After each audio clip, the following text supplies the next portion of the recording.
അതൊന്ന് കാണിക്കാമോ? ഉണ്ടെന്നുണ്ട്. ഗരുഡ നാസിക അല്ലേ?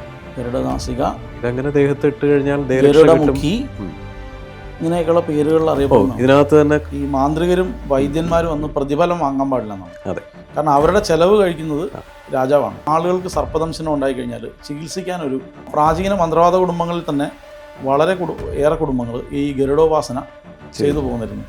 ആപൽഘട്ടങ്ങളിൽ ഉപയോഗിക്കാൻ പറ്റും, അല്ലാതെ സിദ്ധി ഉണ്ടാവില്ല. അല്ലാതെ സിദ്ധി ഉണ്ടാവാറില്ല. സ്വയം രക്ഷയ്ക്ക് വേണ്ടി ഉപയോഗിക്കാം. ബാധാവിഷയങ്ങൾ, ശത്രുദോഷങ്ങൾ, ബാധാവിഷയങ്ങളുള്ള ആളുകൾക്ക് ഇതിൻ്റെ കായ ലോക്കറ്റായിട്ട് ധരിച്ചാൽ അതിൽ നിന്ന് മുക്തി ഉണ്ടാവുന്നതാണ്. പിന്നെ ഈ വിത്ത് കായിരിക്കുന്ന സ്ഥലങ്ങളിൽ സർപ്പങ്ങളുടെ സാന്നിധ്യം ഉണ്ടാവാറില്ല എന്നാണ്. പറമ്പിൽ നിന്ന് പറിച്ചുകൊണ്ടിരുന്ന സാധനമാണ് ഗരുഡക്കൊടി എന്ന് പറയുന്നത്. അത് മഞ്ഞളുമായിട്ട് ചേർത്ത് അരച്ച് ഒരു ഉരുള പോലെയാക്കി അത് വെച്ച് കെട്ടുകയാണ് ചെയ്തുകൊണ്ടിരുന്നത്. 1-2 ദിവസം കൊണ്ട് തന്നെ ആ കടിച്ച പാടും ആ വിഷത്തിൻ്റെ എഫക്റ്റും ചൊറിച്ചിലും ഇതെല്ലാം മാറി പൂർണ്ണമായിട്ടും ഭേദമായിക്കൊണ്ടിരുന്നതാണ്. ഗരുഡൻ. രാജേഷ് നമസ്തേ. കുറേ ദിവസങ്ങൾക്ക് ശേഷം കാണുന്നു.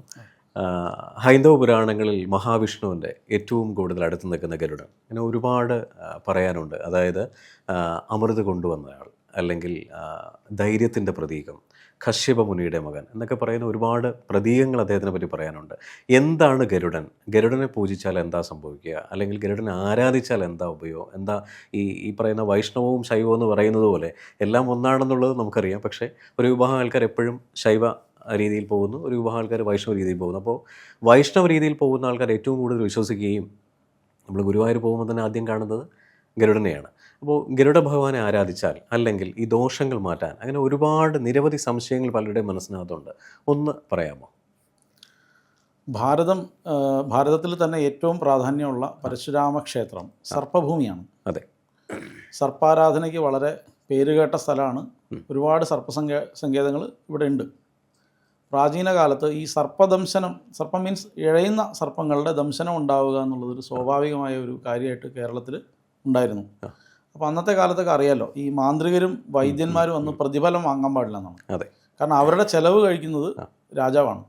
അന്നത്തെ കാലത്ത് രാജാവ് അവരെ നോക്കും, അവർക്ക് കരം ഒഴിവാക്കിയ ഭൂമി പതിച്ചു കൊടുക്കും, അതിൽ കൃഷി നടത്തി അതിൻ്റെ വരുമാനം കൊണ്ട് കഴിയുക, അതിൽ നിന്നുള്ള ആദായം എടുക്കുക, ഇതൊക്കെയാണ് അവർ ചെയ്തിരുന്നത്. അപ്പോൾ അവർക്ക് ചികിത്സയ്ക്കായിട്ട് പൈസയുടെ ആവശ്യം ഉണ്ടായിരുന്നില്ല. പിന്നെ നമ്മുടെ ഇന്നത്തെ പോലുള്ളൊരു സാഹചര്യമല്ല. അന്ന് വളരെ ലിമിറ്റഡ് ആയിട്ടുള്ള ചിലവാക്കാവുന്ന സംവിധാനങ്ങളെ അന്ന് ഉള്ളൂ. അവർ കഥകളി കാണാനോ കഥകളി നടത്താനോ അതൊക്കെയാണ് അന്നത്തെ ചിലവെന്ന് പറയുന്നത്. അപ്പോൾ അന്നത്തെ കാലത്ത് ഈ ആളുകൾക്ക് സർപ്പദംശനം ഉണ്ടായിക്കഴിഞ്ഞാൽ ചികിത്സിക്കാൻ എപ്പോഴും ഒരു സ്ഥലങ്ങൾ വളരെ കുറവായിരുന്നു. അങ്ങനെ ഈ പ്രാചീന മന്ത്രവാദ കുടുംബങ്ങളിൽ തന്നെ വളരെ ഏറെ കുടുംബങ്ങൾ ഈ ഗരുഡോപാസന ചെയ്തു പോകുന്നിരുന്നു. കാരണം വിഷഹരമായ മന്ത്രങ്ങളെല്ലാം തന്നെയും ഗരുഡനുമായി ബന്ധപ്പെട്ടതാണ്. സർപ്പദംശനവുമായി ബന്ധപ്പെട്ട മന്ത്രങ്ങളെല്ലാം തന്നെ ഗരുഡനുമായി ബന്ധപ്പെട്ടതാണ്. അതിൽ ഗരുഡൻ്റെ മൂലമന്ത്രവും ഗരുഡ പഞ്ചാക്ഷരിയുമാണ് ഏറ്റവും കൂടുതൽ വിഷഹരമായി ഉപയോഗിച്ചിരുന്നത്. അതൊക്കെ ഞാൻ പറയാണ്ട് തന്നെ അറിയാം. മന്ത്രങ്ങളൊക്കെ എല്ലാവർക്കും ഇപ്പോൾ അറിയാവുന്നതാണ്. ഗരുഡ പഞ്ചാക്ഷരി എന്ന് പറയുന്ന മന്ത്രം വളരെ സിദ്ധിയുള്ളതാണ്. വെള്ളത്തിലിറങ്ങി നിന്നാണ് സിദ്ധി വരുത്തുക. 5 ലക്ഷമാണ് അതിൻ്റെ ജപം. 50,000 തവണ ഹോമിക്കണം. അതിന് 50,000 തവണ മാർജനം ചെയ്യണം, തർപ്പണം ചെയ്യണം. അതുകൂടാതെ 5 പേർക്ക് കാല് കഴുകി ചൂട്ടണം. ഈ കാല് കഴുകി ചൂട്ടുന്നത് നല്ല വൈഷ്ണവ ബലമുള്ള ആളുകളുമായിരിക്കണം.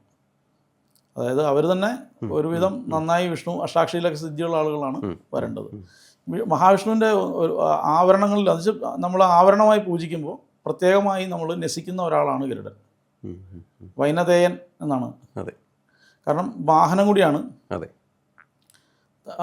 ഒരു ഭഗവാനെ അദ്ദേഹം ചുമന്നുകൊണ്ട് പോകുമ്പോൾ നമ്മൾ മനസ്സിലാക്കേണ്ട കാര്യം അദ്ദേഹത്തെക്കാൾ കരുത്തുള്ളതുകൊണ്ടാണ് കൊണ്ടുപോകാൻ സാധിക്കുന്നത്. അല്ലെങ്കിൽ നമുക്ക് ഇത്ര എടുത്തുകൊണ്ട് പോകാൻ പറ്റില്ല. അപ്പോൾ അത്ര ശക്തിയുള്ള ഒരു മൂർത്തിയാണ്.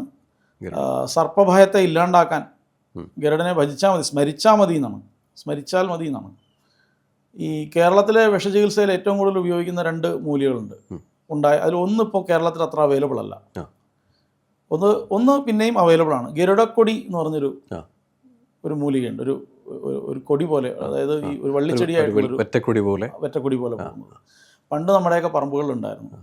ഈ ഗരുഡക്കൊടി ഇടിച്ചു പിഴിഞ്ഞ് അതിൽ ഗരുഡ പഞ്ചാക്ഷരി സിദ്ധിയുള്ള ആളുകൾ മഞ്ഞളും കൂടി ചേർത്തിട്ട് ഇടിച്ചു പിഴിഞ്ഞിട്ട് അത് തൊട്ട് ഗരുഡ പഞ്ചാക്ഷരി ജപിച്ച് 108 ജപിച്ച് കൊടുത്താൽ സർപ്പവിഷം ഇറങ്ങും. അതാണ് അന്നത്തെ ചികിത്സാ പദ്ധതിയിലെ പ്രധാന പരിപാടി. നല്ല സിദ്ധിയുള്ള ആളുകളാണെങ്കിൽ ഭസ്മം ജപിച്ച് ഒഴിച്ചാലും മതി, ജലം വീഴ്ത്തിയാലും മതി, സർപ്പം ഇറങ്ങും തന്നെയാണ്. അന്നത്തേക്ക് ഒരുപാട് പേര് അതിനെ ബേസ് ചെയ്തൊരു സിനിമയൊക്കെ ഉണ്ടായിട്ടുണ്ട്, പഴയ മലയാളത്തിലൊരു സിനിമയൊക്കെ ഉണ്ടായിട്ടുണ്ട്. ഗരുഡ പഞ്ചാക്ഷരിയുടെ രീതി ഇങ്ങനെയാണ്. അതായത് ഈ ബ്രഹ്മചര്യ വ്രതമാണ് ഏറ്റവും കൂടുതൽ ഇമ്പോർട്ടൻ്റ് ആയിട്ടുള്ള സംഗതി. ബ്രഹ്മചര്യ വ്രതം ഇല്ലാത്തവർക്ക് ഗരുഡനെ ഉപാസിക്കാമോ എന്ന് ചോദിച്ചാൽ ഉപാസിക്കാം, പക്ഷെ സിദ്ധി ഉണ്ടാവില്ല. ഓക്കെ. ആപൽ ഘട്ടങ്ങളിൽ ഉപയോഗിക്കാൻ പറ്റും, അല്ലാതെ സിദ്ധി ഉണ്ടാവില്ല. അല്ലാതെ സിദ്ധി ഉണ്ടാവാറില്ല. സ്വയം രക്ഷയ്ക്ക് വേണ്ടി ഉപയോഗിക്കാം. അപ്പോൾ ഹനുമാനെ നമ്മൾ സേവിക്കുമ്പോൾ ഇതിന് ബ്രഹ്മചര്യ വ്രതം ഉള്ളതും ഇല്ലാത്തതുമായിട്ടുള്ള രണ്ട് സമ്പ്രദായമുണ്ട്. അതെ. എല്ലാ മൂർത്തികളും അങ്ങനെ രണ്ട് സമ്പ്രദായമുണ്ട്. ഈ ഗരുഡ പഞ്ചാക്ഷരി ശ്രദ്ധ കൂടുതൽ വേണ്ടതാണ്. അപ്പോൾ ഈ ബ്രഹ്മചര്യ വ്രതത്തിലുള്ള ഒരാൾക്ക് മാത്രമേ ഇത് നിഷ്ഠയോടുകൂടി ഉപാസിച്ച് കൊണ്ടുപോകാൻ പറ്റത്തുള്ളൂ. അതുകൊണ്ടാണ് ആ ബ്രഹ്മചര്യ വ്രതം നിർബന്ധമായിട്ടും പറഞ്ഞിരിക്കുന്നത്.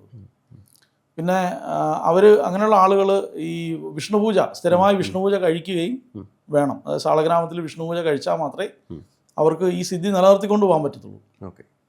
പിന്നെ ഗരുഡനെ ഉപാസിക്കുന്ന കൂടെ തന്നെ നാഗങ്ങളെ പ്രീതിപ്പെടുത്തിക്കൊണ്ട് പോവുകയും വേണം. നാഗങ്ങളെ രണ്ടുമായിട്ട് വിരോധമൊന്നുമല്ല അവിടെ, മനസ്സിലായി. അവരെ പ്രീതിപ്പെടുത്തുകയും വേണം, ഇദ്ദേഹത്തെ ഉപാസിക്കുകയും വേണം. എന്നാൽ മാത്രമേ ഈ വിഷത്തെ ഇറക്കാനുള്ള ശേഷി ഉണ്ടാവുള്ളൂ. ഞാനീ പറഞ്ഞ ഗരുഡക്കൊടി അല്ലാതെ രണ്ടാമത് വരുന്ന ഒരു മൂലികയുണ്ട്. അത് ഇന്നിപ്പോൾ കേരളത്തിൽ വളരെ അപൂർവമായിട്ട് മാത്രമേ കാണാറുള്ളൂ. തമിഴ്നാടിൻ്റെ ചില പ്രദേശങ്ങളിൽ നമുക്കിത് കിട്ടാറുണ്ട്. എല്ലായിടത്തും കിട്ടാറുമില്ല. ഇല്ല, എല്ലായിടത്തും. നമ്മൾ ഈ സംസാരിക്കുന്ന സമയത്ത് ഞാൻ കുറച്ചൊന്ന് ഡീറ്റെയിൽ ആയിട്ട് നോക്കി, ഒരിടത്തും കിട്ടാറില്ല. വളരെ വിദഗ്ധന്മാരായ സിദ്ധന്മാരുടെ കൈകളിൽ മാത്രമാണ്. അതെ. ഗരുഡനാസിക. അത് ചില ആളുകൾ അത് രുദ്രാക്ഷമാണെന്നൊക്കെ തെറ്റിദ്ധരിച്ചിട്ടുണ്ട്. അത് രുദ്രാക്ഷമരല്ല. ഇത് മർത്തീനിയ കാസീനിയം എന്ന് പറയുന്ന വിഭാഗത്തിൽ വരുന്ന ഒരു ചെടിയാണ്, കുറ്റിച്ചെടിയാണ്. അത് അതിൻ്റെ ഇല അരച്ച് പുരട്ടിയാൽ പൊള്ളൽ മാറും. അതുകൂടാതെ ചെറിയ കീടങ്ങൾ മൂലം ഉണ്ടായ വിഷബാധകളില്ലേ, അത് അതിൻ്റെ ഇലയും പൂവും അരച്ച് പുരട്ടിയാൽ മാറും. വേറൊരു പ്രധാന പ്രത്യേകത, ഇതിന് വരലക്ഷ്മിയായിട്ടൊരു ബന്ധമുണ്ട്. അതായത് ഇതിൻ്റെ വേര് വരലക്ഷ്മി ഹോമത്തിന് ഉപയോഗിക്കുന്ന ഒരു സമയത്തും കൂടിയാണ്. ഇതിൻ്റെ കായകൾക്ക് പ്രത്യേകത എന്താണെന്ന് വെച്ചാൽ, ഈ നമ്മളിപ്പോൾ സാറിന് ഇവിടെ പറയുന്ന ടൈമുണ്ടല്ലോ, ഈ ബാധാവിഷയങ്ങൾ, ശത്രുദോഷങ്ങൾ, ബാധാവിഷയങ്ങളുള്ള ആളുകൾക്ക് ഇതിൻ്റെ കായ ലോക്കറ്റായിട്ട് ധരിച്ചാൽ, ദേഹത്ത് ധരിച്ചാൽ രക്ഷയായിട്ട് ധരിക്കാവുന്നതാണ്. ധരിച്ചാൽ അതിൽ നിന്ന് മുക്തി ഉണ്ടാവുന്നതാണ്. പിന്നെ ഈ വിത്ത് കായിരിക്കുന്ന സ്ഥലങ്ങളിൽ സർപ്പങ്ങളുടെ സാന്നിധ്യം ഉണ്ടാവാറില്ല എന്നാണ്, പ്രദേശത്ത് നിന്ന് മാറുമെന്നാണ്. അവർക്ക് സെൻസ് ചെയ്യാൻ പറ്റുമായിരിക്കും, അവിടെ നിന്ന് മാറിപ്പോകും.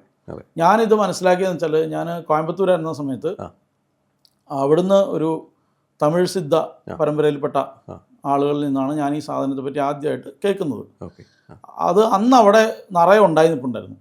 ആ സമയത്ത് ഇത് ഇഷ്ടംപോലെ ഉണ്ടായി നിൽക്കുന്നത് കണ്ടിട്ട് ഇത് എന്താണെന്ന് ചോദിച്ച് മനസ്സിലാക്കിയാണ് ഞാൻ ഇതിനെപ്പറ്റി പഠിച്ചത്.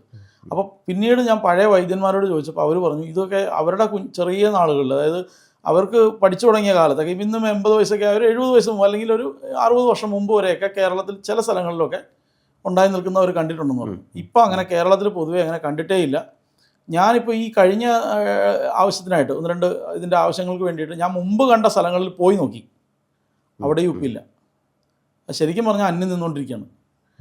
ഇത് മധുരയിൽ വേറൊരാൾ വഴിയാണ് സംഘടിപ്പിച്ചത്. അദ്ദേഹം സംഘടിപ്പിച്ചത് മധുരയിൽ നിന്നുള്ള വനത്തിൽ പോയി ഈ മൂലികളൊക്കെ കളക്ട് ചെയ്യുന്ന ആളുകളിൽ നിന്ന് അവരാണ് അദ്ദേഹത്തിന് ഈ സാധനം കളക്ട് ചെയ്ത് കൊടുത്തത്. നമുക്ക് താഴെ കിട്ടിയപ്പോൾ കുറച്ച് പൈസ ആയി, എന്ന് വെച്ചാൽ മുകളിൽ നിന്ന് ഈ സാധനം താഴെ എത്തിക്കാനുള്ള കോസ്റ്റൊക്കെ വന്നു. അപ്പോൾ കുറച്ചത് ഞാൻ വേറൊരാളുടെ അടുത്ത് നിന്നാണ് വാങ്ങിയത്. അയാൾ പറഞ്ഞ കാര്യങ്ങളായി പറയുന്നത്, അതായത് അവർക്ക് ഒരുപാട് ചിലവായി വരാമെന്നൊക്കെ പറയും. അപ്പോൾ അതിങ്ങനെ ഒരു സാധനം ഗരുഡനാസിക, അല്ലെങ്കിൽ അതിന് വേറൊരു പേരുണ്ട്, ഗരുഡമൂക്ക് എന്നൊക്കെ പറയും. അപ്പോൾ അതിന് ഒരു പ്രോസസ്സിംഗ് ഉണ്ട്. വെറുതെ പറിച്ചാൽ പോരാ, ഇതിനൊരു വിഷാംശമുണ്ട്. ഈ വിഷാംശം അതിനെ മാറ്റിയിട്ടാണ് ഇത് പ്രോസസ്സ് ചെയ്തെടുക്കേണ്ടത്. ആ പ്രോസസ്സ് എന്താണെന്ന് നമുക്ക് അറിഞ്ഞുകൂടാ, അവർ തന്നാലേ നമുക്ക് അറിയുള്ളൂ. അതൊന്ന് കാണിക്കാമോ? ഇന്ന് കേരളത്തിനകത്ത് ഏറ്റവും കൂടുതൽ വരുന്ന കോളുകൾ എന്ന് പറയുന്നത് ഈ പ്രേതദോഷം, അല്ലെങ്കിൽ ബാധാദോഷം, പേടി, അകാരണമായ പേടി, ആരെങ്കിലും കൂടെ നിൽക്കുന്നു, ഷാഡോ, ഇങ്ങനെ പല സംഭവങ്ങളും. ഇതാണ് സാധനം. അപ്പോൾ ഇങ്ങനൊരു സംഭവം ഉണ്ടെന്നുണ്ടെങ്കിൽ പൂർണ്ണമായിട്ടും ശരി, അതൊരു ഗരുഡനാസിക അല്ലേ? ഗരുഡനാസിക. ഇതങ്ങനെ ദേഹത്ത് ഇട്ട് കഴിഞ്ഞാൽ ഗരുഡമുഖി, ഇങ്ങനെയൊക്കെയുള്ള പേരുകളിൽ അറിയപ്പെടുന്നു. ഇതിനകത്ത് തന്നെ നമുക്ക് നൂല് കൊടുത്തിടാൻ പറ്റുന്ന ഒരു സംഭവം ഉണ്ടല്ലേ? പെൻഡന്റ് പോലെ ഇടാം, പക്ഷെ അതിന് ബലക്കുറവുണ്ട്. എൻ്റെ അഭിപ്രായത്തിൽ അത് വെള്ളിയിലോ ചെമ്പിലോ കെട്ടിയിടുക നല്ലത്. അതെ. അവരുടെ ഇഷ്ടത്തിന് ഇങ്ങനെ വെള്ളം ഉപയോഗിക്കാം. പെൻഡന്റ് ആക്കി, ഓർണമെന്റ് ആക്കി എടുക്കുകയാണ് നല്ലത്. അപ്പം അങ്ങനെ ഒരു സംഭവത്തിലേക്ക് ആൾക്കാർക്ക് ഉപയോഗം വരണമെങ്കിൽ വരട്ടെ. പൂർണ്ണമായിട്ടും അങ്ങനെ ഒരു ബാധാദോഷം മാറി കിട്ടുമെന്നുണ്ടെങ്കിൽ അല്ല, ഞാനിത് വെച്ചാൽ എനിക്കിത് കുറച്ച് സ്ഥലങ്ങളിൽ ഞാൻ ഉപയോഗിച്ചെടുത്തൊക്കെ ഫലം ഉണ്ടായി. ഓക്കെ, വെറുതെ ജസ്റ്റ് കെട്ടിയിട്ടാൽ മതി. അവരത് ഇതാക്കി ലോക്കറ്റ് പോലെ പെൻഡന്റ് പോലെയൊക്കെ ആക്കി എടുക്കായിരുന്നു. Okay okay. ഒന്നും ഒരുപാട് കിട്ടാണ്ടായിരുന്നില്ല. ഇപ്പം ഞാൻ എനിക്ക് തന്ന ആള് എനിക്കൊരു 10-15 അവർ തന്നതെന്ന് പറഞ്ഞത്. അതന്നെ നല്ല പൈസ കൊടുത്ത് നമ്മൾ വാങ്ങി. ഒരു മീഡിയം ശരി, എനിക്ക് 300 രൂപ മറ്റോ ഒരെണ്ണത്തിന് ചിലവ് വന്നു. അത്രേ ഉള്ളൂ, ഭയങ്കര പൈസ അല്ല. എന്നാൽ പോലും മനസ്സിലായി, മരത്തേന്നുള്ളൊരു സാധനമാണ്, അതിന് ഇത്രയും പൈസയൊക്കെ ആവും. അതെ അതെ. അപ്പോൾ ഇതിന് പ്രോസസ്സിംഗ് ഉണ്ട്. എണ്ണയിലൊക്കെ ഇട്ട് അവർ പ്രോസസ്സ് ചെയ്തെടുത്തിട്ട് ഇത് വിഷാംശം കളഞ്ഞിട്ട് ഉപയോഗിക്കാൻ പാടുള്ളൂ. മറ്റുള്ള സ്ഥലങ്ങളിൽ അവൈലബിൾ ആയാലും ഇതെങ്ങനെയാണ് ഉപയോഗിക്കേണ്ടതെന്ന് എനിക്ക് കൃത്യമായിട്ട് അറിയില്ല. അത് അവർ നമുക്കിപ്പോൾ വേണമെങ്കിൽ ആർക്കെങ്കിലും വേണമെങ്കിൽ ഡിസ്ക്രിപ്ഷനിൽ അവരുടെ നമ്പർ, എനിക്ക് തന്ന ആളുടെ നമ്പർ കൊടുക്കാം. ശരി, അവരുമായിട്ട് സംസാരിച്ച് എങ്ങനെയാണെന്ന് വെച്ചാൽ. ശരി, അങ്ങനെ കൊടുക്കുകയാണെങ്കിൽ വളരെ സന്തോഷം. കാര്യം ഈ ഒരുപാട് പേര് പല പല പ്രശ്നങ്ങൾ നിൽക്കുന്നവരുണ്ട്. അവർക്ക് ഈ ഒരു ചെറിയൊരു എമൗണ്ട് കൊണ്ട് തീരാൻ പറ്റിയെങ്കിൽ ഏറ്റവും നല്ലത്. അതാണ് അതിൻ്റെ, നമുക്ക് അറിയില്ല, ചില ആൾക്കാർക്ക് ഇത് മതിയാവും. ഓക്കെ, ചില ആൾക്കാർ ഇത് സിദ്ധവൈദ്യത്തിലൊക്കെ ഒരുപാട് പ്രയോഗങ്ങൾ ഇതിനകത്ത് ഈ നെഗറ്റിവിറ്റി ആയിട്ട് ബന്ധപ്പെട്ട വിഷയങ്ങളിൽ ഒരുപാട് പ്രയോഗങ്ങൾ എഴുതിയിരിക്കുന്നതാണ്. സിദ്ധവൈദ്യന്മാരുടെ അടുത്ത് പോയി ഞാനിത് കൺഫേം ചെയ്തിട്ടുണ്ട്. ഇവൻ ആദിവാസി വൈദ്യന്മാർ, തമിഴ് ആദിവാസി വൈദ്യന്മാർ കൺഫേം ചെയ്ത് പറഞ്ഞിട്ടുണ്ട്, എഫക്റ്റീവ് ആണെന്ന് പറഞ്ഞിട്ടുണ്ട്. ഇവൻ പൊള്ളലിനും ഇതൊക്കെ ഉപയോഗിക്കാറുണ്ട്. വയറ്, നമ്മുടെ തൊണ്ടയ്ക്ക് വരുന്ന ടോൺസിലൈറ്റിസ് ഉണ്ടല്ലോ, അതുപോലെ ഈ ഛർദ്ദിച്ച് കഴിയുമ്പോൾ തൊണ്ട പൊട്ടിയിട്ട് കാറുന്ന സമയം, ഇൻഫെക്ഷൻ ആവുന്ന സമയം, ആ സമയം ഇതിൻ്റെ ഇല ഇടിച്ചു പിഴിഞ്ഞ നീര് ഗാർഗിൾ ചെയ്യാൻ വേണ്ടി എടുക്കും. ഗാർഗിൾ ചെയ്ത് കഴിഞ്ഞാൽ അത് അസുഖം മാറാറുണ്ട്. ചെറിയ കീടങ്ങൾ കടിച്ചത് മൂലം ഉണ്ടാകുന്ന വിഷങ്ങൾ, അതുപോലെ ഈ ഇൻഫെക്ഷൻ പോലെ വരുന്ന ഫംഗൽ പോലുള്ള ബാക്ടീരിയൽ ഇൻഫെക്ഷൻ, അതിനൊക്കെ ഇതിൻ്റെ ഇല, പൂവൊക്കെ, വേരുമൊക്കെ വെള്ളത്തിൽ തിളപ്പിച്ച് ഒഴിക്കാറൊക്കെ ഉണ്ട്. അത്ര എഫക്റ്റീവ് ആയിട്ടുള്ളൊരു സാധനമാണ്. ഇത് നമ്മുടെ നാട്ടിൽ മാത്രമല്ല, പല രാജ്യങ്ങളിലും ഇത് അവൈലബിൾ ആണ്. ഇതിനെ ലിസ്റ്റഡ് ആയിട്ടുള്ള ചെടിയാണ്. മർത്തീനിയം എന്ന് പറയുന്ന ഒരു ഗ്രൂപ്പ് ഓഫ് ചെടികളിൽ വരുന്നതിൽ ഒരു ചെടിയാണിത്. അതിൻ്റെ ഈ ഒരു വെറൈറ്റി നമ്മൾ ഇപ്പോൾ കണ്ടില്ല. എനിക്കിത് കിട്ടിയത് മധുരയിൽ ഒരു കാട്ടിൽ നിന്ന്, ഉൾക്കാട്ടിൽ നിന്നാണ് സാധനം കൊണ്ടുതന്നത്. അവർ കളക്ട് ചെയ്ത് കൊണ്ടുതരുമായിരുന്നു. മുമ്പ് ഞാനൊരു പ്രാവശ്യം കോയമ്പത്തൂരിൽ നിന്ന് കൊണ്ടുവന്ന് വെച്ചാൽ ഒരു 10-15 അതിൽപ്പെട്ടത് കുറേ കൊണ്ടുവന്ന് വെച്ചിട്ടുണ്ട്. അത് ഇതുപോലെ തന്നെ അതിൻ്റെ പ്രോസസ്സിങ് കഴിഞ്ഞിട്ട് വേണം നമ്മുടെ കയ്യിൽ കിട്ടാൻ. ആ പ്രോസസ്സിങ് എന്താണെന്ന് നമുക്ക് പറഞ്ഞു തരാത്തതുകൊണ്ട് എന്താ ചെയ്യേണ്ടതെന്ന് അറിഞ്ഞുകൂടാ. അത് അവരോട് തന്നെ വാങ്ങുന്നതാണ് എപ്പോഴും സേഫ് എന്ന് പറയുന്നത്. സന്തോഷം. അങ്ങനെ ഈ പറയുന്ന ഗരുഡമുഖി അല്ലെങ്കിൽ ഈ പറയുന്ന ഗരുഡനാസിക ആൾക്കാർക്ക് ഉപയോഗിക്കാനുള്ള ഭാഗ്യം ഉണ്ടാവട്ടെ. അതുപോലെ ഗരുഡക്കൊടി വെച്ച് പിടിപ്പിക്കണം. ഇപ്പോൾ കാവുകളിൽ എല്ലാവരും ചോദിക്കാറുണ്ട് എന്തൊക്കെ തരത്തിലുള്ള ചെടികൾ വെക്കണം എന്ന് ചോദിക്കാറുണ്ട്. ഞാൻ അതിൻ്റെ ചുറ്റുവട്ടത്തൊക്കെ ഈ ഗരുഡക്കൊടി എന്ന് പറയുന്ന ചെടി ഇന്നിപ്പോൾ അന്യം നിന്ന് പോയി. നമ്മുടെ പറമ്പുകളിലൊക്കെ സുലഭമായി, ഞാനൊക്കെ കുഞ്ഞായിരുന്ന സമയത്ത് എന്തെങ്കിലും ഒന്ന് കടിക്കുകയോ, ഒരു പഴുതാര കടിക്കുകയോ, അല്ലെങ്കിൽ എന്തെങ്കിലും ഒരു വിഷം തീണ്ടിയതുപോലുള്ളൊരു ചെറിയൊരു എന്തെങ്കിലുമൊക്കെ വിഷങ്ങൾ, ഈ കീടങ്ങളുടെ വിഷങ്ങളൊക്കെ ഉണ്ടാകുന്ന സമയത്ത് പറമ്പിൽ നിന്ന് പറിച്ചുകൊണ്ടിരുന്ന സാധനമാണ് ഗരുഡക്കൊടി എന്ന് പറയുന്നത്. അത് മഞ്ഞളുമായിട്ട് ചേർത്ത് അരച്ച് ഒരു ഉരുള പോലെയാക്കി അത് വെച്ച് കെട്ടുകയാണ് ചെയ്തുകൊണ്ടിരുന്നത്. 1-2 ദിവസം കൊണ്ട് തന്നെ ആ കടിച്ച പാടും ആ വിഷത്തിൻ്റെ എഫക്റ്റും ചൊറിച്ചിലും ഇതെല്ലാം മാറി പൂർണ്ണമായിട്ടും ഭേദമാക്കിക്കൊണ്ടിരുന്ന. പക്ഷെ ഇന്ന് ഗരുഡക്കൊടി കാണാനില്ല. വളരെ അപൂർവമായിട്ട് മാത്രമേ ഗരുഡക്കൊടി നമ്മളിപ്പോൾ കാണുന്നുള്ളൂ. കാണുന്നവരോട് ഞാൻ പറയുന്നത് സംരക്ഷിക്കാൻ പറയാറുണ്ട്. നമുക്കിത് പറിച്ചു നട്ടാലും ഇത് നിൽക്കുന്നില്ല.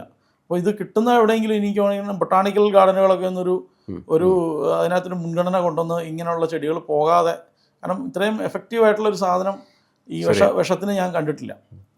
അതുപോലുള്ള ഇതൊക്കെ നശിച്ചു പോകാതെ നമ്മൾ നോക്കേണ്ടത് നമ്മുടെ ഉത്തരവാദിത്വം കൂടിയാണ്. എന്തായാലും ഭാഗ്യമുള്ളവർക്ക് കിട്ടട്ടെ. ഒരുപാട് പേര് ഈ ഒരു പ്രശ്നം അനുഭവിക്കുന്നുണ്ട്. പിന്നെ ഇന്ന് ഈ പറയുന്ന ഗരുഡനെ പറ്റി പറയാൻ പറ്റുന്ന ഏറ്റവും വലിയ ഭാഗ്യമാണ്. കാരണം പല ആൾക്കാരും ഈ നാഗാരാധന ഏറ്റവും കൂടുതലുള്ള കേരളത്തിലാണ്. കേരളം നാഗാരാധനയുടെ ഒരു സ്ഥലം, ഒരു മദർ കൺട്രി എന്ന് വേണമെങ്കിൽ പറയാം, ഒരു മദർ പ്ലേസ് എന്ന് വേണമെങ്കിൽ പറയാം. എല്ലാ സ്ഥലങ്ങളിലും, ഏത് വീട് വെച്ച പ്ലേസിലും മുൻപ് കാലഘട്ടങ്ങളിൽ നാഗാരാധന ഉണ്ടായിരുന്നത് തന്നെയാണ്. അത് ഏറ്റവും വലിയ ഭാഗ്യമാണ്. നാഗാരാധനയെ പ്രീതിപ്പെടുത്തി മുന്നോട്ട് കൊണ്ടുപോവുകയാണെങ്കിൽ അവരുടെ തലമുറകൾക്ക് ഐശ്വര്യം ഉണ്ടാവും എന്നുള്ള കാര്യം അച്ചട്ടുള്ള കാര്യമാണ്. അപ്പോൾ അതിനോടൊപ്പം തന്നെ പല ആൾക്കാർക്കും നാഗത്തിനെ പേടിയുണ്ട്. സർപ്പ ഭയം എന്ന് പറയുന്ന സംഭവം പല ആൾക്കാർക്കും ഉണ്ട്. ഇപ്പം രാജേഷ് പറഞ്ഞ പോലെ ഈ ഗരുഡ പുരാണം അല്ലെങ്കിൽ ഗരുഡ പുരാണം എല്ലാവർക്കും വായിക്കാൻ പറ്റണമെന്നില്ല. ഈ പറയുന്ന ഗരുഡനെ ഉപാസിക്കുക അല്ലെങ്കിൽ ഉപാസനയിലേക്ക് എത്തുക എന്നൊക്കെ പറയുന്നത് ഏതെങ്കിലും താന്ത്രിക പാരമ്പര്യത്തിൽ പോയി നല്ല രീതിയിൽ ഉപാസിക്കാൻ പറ്റിയാൽ അത് ഏറ്റവും വലിയ ഭാഗ്യമായിരിക്കും. ഈ സർപ്പഭയം മാറിപ്പോകുന്ന എത്രയോ പേര് പറയുന്നു, കുട്ടികൾ സർപ്പം പോലെ ഇഴയുന്നു.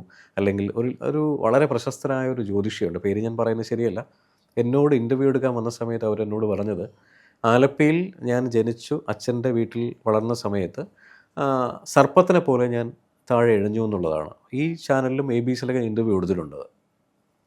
കുറേ ദിവസം കഴിഞ്ഞപ്പോൾ ഇവരുടെ പല കാരണങ്ങളിലും പല സംഭവങ്ങളിലും സർപ്പത്തിൻ്റെ സാന്നിധ്യം ഉണ്ടായിരുന്നു പറയുന്നുണ്ട്. സർപ്പദോഷം എന്ന് പറയുന്നത് പേടിപ്പെടുത്തുന്ന ഒരുപാട് സംഭവങ്ങൾ ഇന്ന് കേരളത്തിൽ തന്നെയുണ്ട്. അപ്പോൾ അതിനൊക്കെ ഒരു പൂർണ്ണമായൊരു സൊല്യൂഷൻ കിട്ടുമെങ്കിൽ ഏറ്റവും നല്ലതാണ്. സന്തോഷം.